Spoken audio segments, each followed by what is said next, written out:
Right now at noon, authorities continue to search for a Wisconsin teen whose parents were found dead in their Barron County home. Plus, a new proposal from the Trump administration is aimed at making drug prices more transparent for consumers. And Game 4 of the National Championship Series is happening tonight. We'll tell you who will be on the mound for the Milwaukee Brewers. This is News 3 at noon. Good afternoon, everyone. I'm Mark Kane. Thanks for tuning in to News 3 on this Tuesday afternoon. We'll get to those stories in a bit, but first, let's head over to the Weather Center. Meteorologist Chris Reese has a look at your first alert forecast. At least the sun's out. It is a beautiful day. We will give it that. Yes, it's a little bit chilly, but man, crystal clear blue. That's what we're saying as you look outside. Here's a live look over the Edgewater right now, and it's one of those days that really makes you want to go outside. It almost gives you false assurance until you step out and realize it's a little bit chilly, but it was colder yesterday. Temperatures right now are at 49 degrees, so we are close to 50, and we will reach the 50-degree mark as we go through today.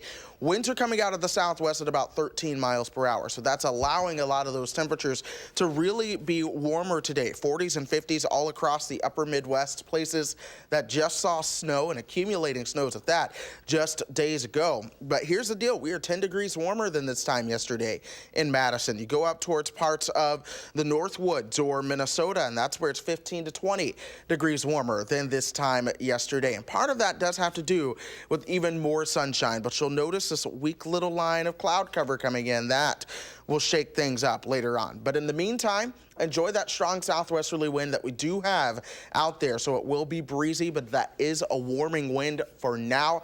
Temperatures will top out into the low 50s, but then a cold front comes through, Mark. We'll talk about what that means for the rest of the week, along with the next chances for rain and a flake or two coming up towards the weekend. Well, you got something for everybody, don't you? Yes, we do. All right, we'll see you in a few minutes, Chris. Thank you.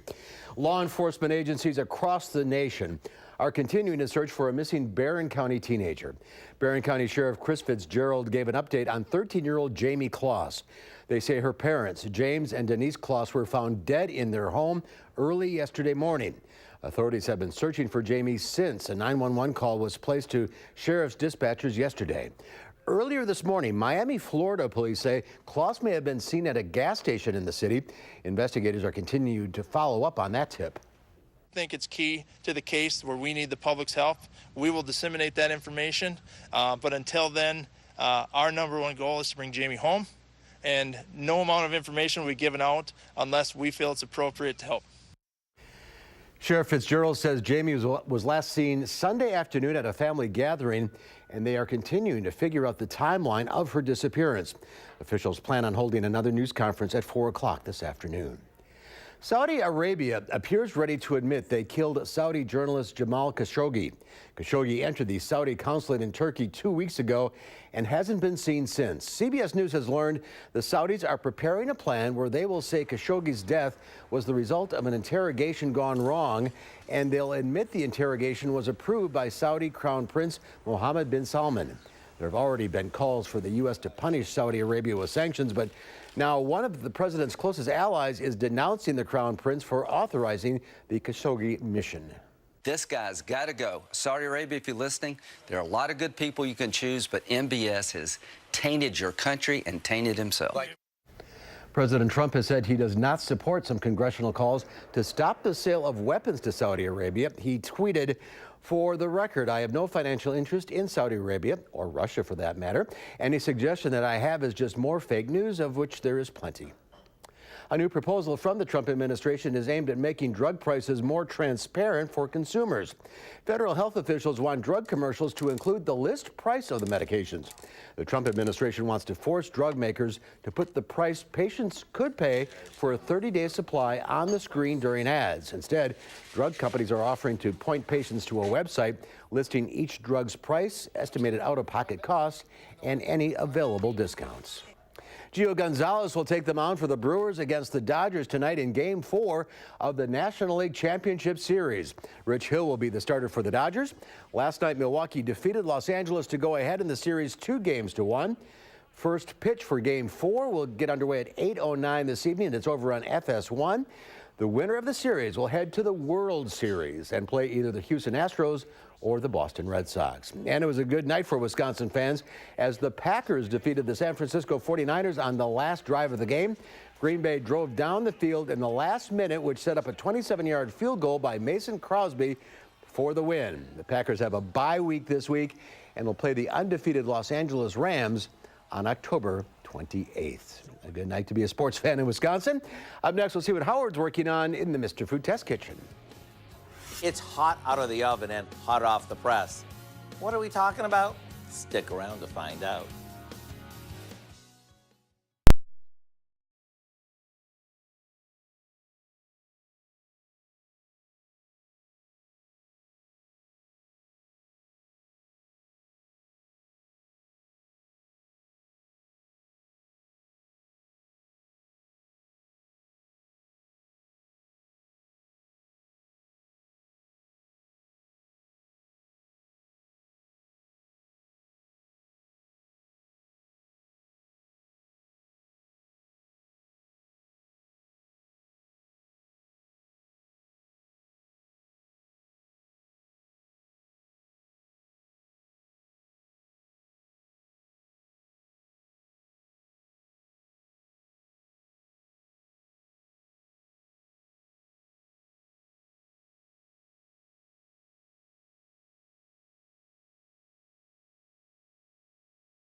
One of the best parts of this time of year is that our markets and farm stands are bursting with freshly picked apples. I'm talking about apples that are so good, they snap when you bite into them. And since they say an apple a day keeps the doctor away, I figured I'd share a recipe with you from our new diabetic-friendly cookbook. It's called Guilt-Free Comfort Favorites, and it's packed with flavorful recipes that'll make you feel good without feeling guilty. To make this apple lover's coffee cake, all we need to do is make a basic batter by combining some flour, a sugar blend, baking powder, cinnamon, margarine, a couple of eggs, and some milk. To that, we stir in a couple of apples that we've cut up. Then, into a cake pan it goes. We finish this with a buttery pecan topping and bake it off. Once you taste it, you're gonna be hooked. And don't be surprised if your family and neighbors start lining up outside your kitchen. In fact, you'll wanna have plenty of apples on hand so you can make it again and again. To get this easy recipe, simply visit our website and look for Guilt-Free Apple Lovers Coffee Cake, or pick up a copy of our cookbook, which is approved by the American Diabetes Association. You know, this recipe is good whether you're on a sugar-sensitive diet or not. I'm Howard in the Mr. Food Test Kitchen, where today we found an Applicious way for you to say, ooh, it's so good. And there's more to come on News 3 at noon. Up next, a sunny but cool Tuesday. When will we see a warm-up? Well, meteorologist Chris Reese will let us know in your first alert forecast.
Wall Street is eyeing another round of earnings reports, and higher prices may be brewing for beer lovers. Diane King Hall has more in today's Money Watch report.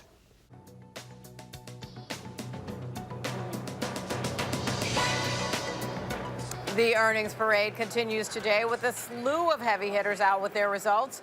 In the banking sector, Goldman Sachs says profit topped $2.5 billion, which was better than expected. Credit that to strengthen its investment banking division. In the healthcare sector, Johnson & Johnson released its quarterly report card. The company says profit totaled $3.93 billion. Besides its pharmaceutical business, J&J also saw growth in its baby care line, which it revamped this summer. Anthem, the nation's second largest health insurer, will pay $16 million to settle the largest known healthcare hack in U.S. history. A cyber attack discovered in 2015 exposed the personal information of nearly 79 million people, including names, birth dates, and social security numbers. The $16 million payment is in lieu of civil penalties that the government may have imposed. A recent study published in the Journal of Nature Plants says global warming could threaten the world's beer supply. Researchers from UC Irvine and other institutions say the production of barley is likely to drop substantially because of droughts and extreme heat. Barley is the main ingredient in beer, meaning prices could double. And that's your CBS Money Watch report. For more, head to cbsmoneywatch.com. At the New York Stock Exchange, I'm Diane King Hall. All right, Diane, thank you. The Dow Industrials up 388 points at the noon hour. The NASDAQ up 157. Let's check in now with Q106 from Dr. Pam Yankee. This barley thing has got me scared here. There, see? Now we got to switch our attention from butter. Let's get in barley, baby. We'll get in on the ground floor. Remember, Wisconsin used to grow a lot of barley. It's just now when we fell so in love with our dairy cows that we've gone more towards corn, beans, and wheat. But we used to be a major barley state, so we'll see. Our weather is not exactly perfect for barley production, but boy, I'll tell you, give a farmer a market opportunity and he'll jump all over that. Well, our markets are kind of responding to the latest crop progress report. We've seen delays on the harvest. The numbers for Wisconsin also show that our crop is not only deteriorating as far as quality, but we're struggling to just get it harvested. We're really behind as far as soybeans. Just 21% of our soybeans had been harvested as of Sunday, 11% behind last year, 8% behind our 5-year average, and the quality is going down too. 19% of our corn has been harvested for grain. Again, that's about average for the corn, but the quality on that crop is going down. Average moisture is about 24%. There was a big rally yesterday in soybeans. I talked to a broker this morning and it said, what's going on? Well, apparently the export numbers released showed that China actually bought 5 million bushel of U.S. soybeans out of a port in Seattle and one on the Gulf Coast. Now, that's great news because it obviously tells us our beans are so inexpensive, even a 25% tariff keeps them attractive to China. But the catch is, are we going to be able to actually offload those beans? That is yet to be decided. Maybe part of the reason why we've seen soybeans step back today in Chicago. Barrel cheese down another half a cent today at 133 1/4. But at the same time, barrel cheese, or block cheese rather, is up a penny at 162. Double A butter down 2 cents today at 2.27 a pound. So like I said, Mark, our soybeans are so cheap right now, even China can't look past them with a 25% tariff added on. The catch is whether or not the government will allow them to offload. I said to my broker, well, money is money. And he said, yeah, and red tape's red tape in China. If the government doesn't want you to do something, you're not going to do it. So we'll wait and see how that story develops. All right. Well, this dry weather should help the harvest. Oh, makes us feel better all the way around. Doesn't it make you feel better? Oh, yeah. Little sunshine, and the Packer win and the Brewer win. Whee! Looking good in Wisconsin today. Time for a nap, yeah. All right, thank you, Pam. Chris is here now.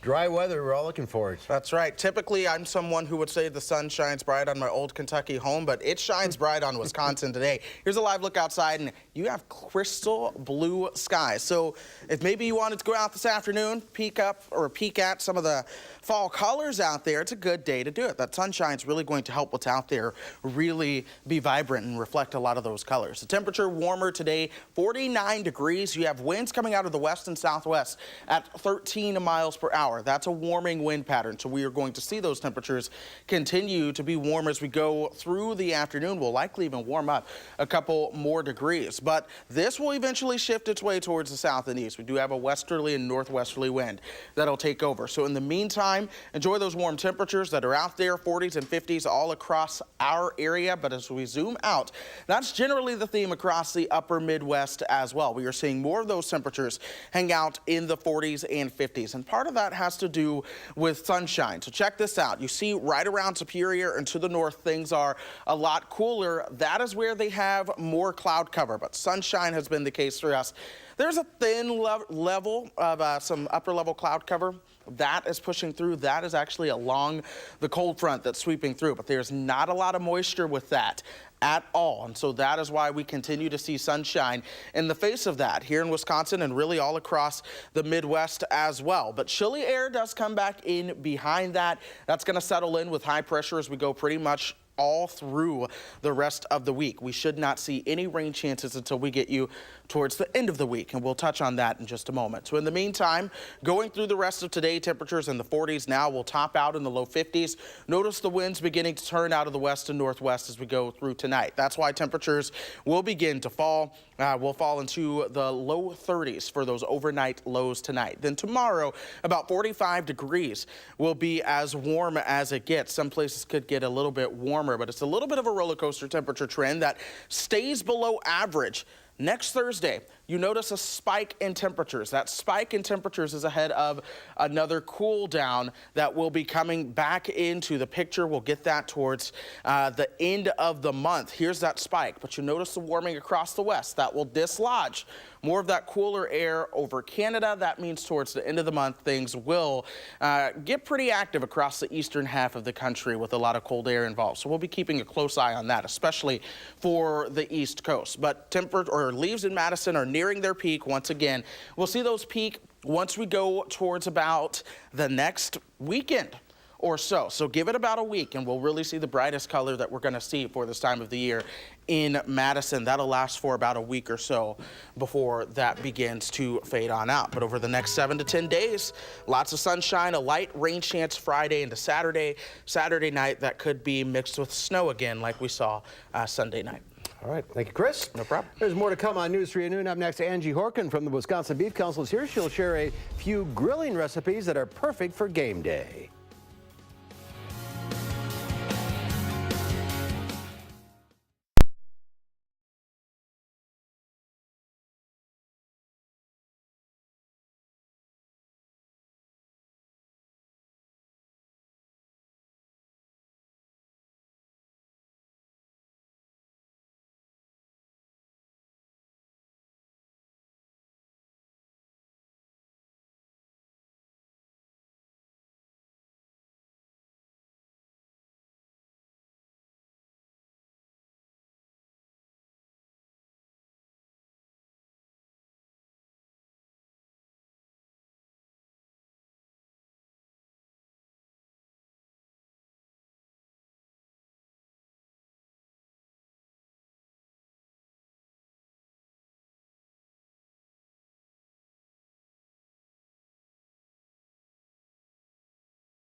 Angie Horkin from the Wisconsin Beef Council is here, and it's tailgate season. It is. Badgers, the Packers, Brewers. So we need some food. We do. So I've got a couple of recipes that call for grilled steak. So Okay. if you're still ready to grill. People grill in the snow. Right. So these are great parking lot recipes, or of course, if you're sitting on the couch, they're perfect for your grill in your backyard. So I started, the first one are called skewered Southwest steak. And I used flank steak. So I took it and sliced it across the grain into ribbons, so long strips, and then ribboned it onto skewers. You can do this beforehand. Do it all beforehand, right? And then marinate it, so you can either skewer them and then marinate, or marinate it and then skewer, however you want. But marinate in some fresh lime juice, minced garlic, a big handful of cilantro, a little jalapeno pepper, hot pepper sauce, or I just use Tabasco, and then ground cumin to give it that Southwest flavor. Marinate it overnight, and then make them ahead, and then throw them in the cooler. It's very transportable. Right. And the thing about these ribbons is they're not chunks of beef. They're real thin, about a ½ inch. They grill in like 2 to 3 minutes. So they're easy to eat, too. And easy to eat. So, and one flank steak does 18 to 20 ribbons. So really, everybody, 20 people could have a nice little steak appetizer with some cilantro flavor and fresh lime juice. So who wouldn't want that? Smells great. All right. So that's our first recipe. Then I've got a steak and avocado bruschetta. So I got just some grilled toast, and then made an avocado base. So 1 avocado mashed with the juice of 1 lime, and then some of these chipotle peppers and adobo sauce, a couple teaspoons of that, and that's what gives it the spiciness, and then a little bit of salt. Okay. So make it ahead, put your pit in there so you can take it with you, and then grill. I just grilled a sirloin, and I got it resting a couple minutes, just with a little salt and pepper, and that's it. Yeah, so then you can take your sirloin, slice it on the bias, use your meat thermometer. I grilled this one to 145 and let it rest 5 minutes. So you could do this on location if you want to make this appetizer like in the parking lot, grill your steak there, have everything else made, and then top Voila. them there. And you've got a super delicious steak and avocado bruschetta. I'm coming to your tailgate. That you are welcome. You can come. I will take you. Recipes So, online. yeah, beeftips.com is our website. Click on As Seen on TV and you'll find these recipes, plus a lot of other fun tailgating recipes. Of course, we've got recipes for everything. Crockpot season, slow cooker recipes are on there, and then social media, Facebook, Twitter, Pinterest, Boy, that'll keep you Instagram. busy. And you're going to be back at 4 o'clock? I will be back at 4 o'clock with Great. 2 more, 2 different tailgating recipes. All right, looking forward to that. Thanks, Angie. You're welcome. Let's head over to the Weather Center. Chris Reese has a look at one final check of the forecast. That's right. And the forecast looks about just as good as that steak over there. More sunshine and temperatures that are going to be comfortable for this time of the year. We're going to be seeing those highs in the 40s and 50s. Now, there's one day in our forecast where temperatures are upwards towards 65, and that is next Thursday. We'll keep a close eye on that, though oftentimes temperatures will spike before they come crashing down before that. So let's enjoy the weather that we have for the next 10 days. One rain chance Friday into Saturday that could end as brief light snow. All right. Thanks for watching. We'll see you back here at 4. In the meantime, have a great afternoon. Making plans that are weather dependent? Get an accurate 12-hour, even a 10-day forecast. Download the Channel 3000 First Alert Weather app and start planning.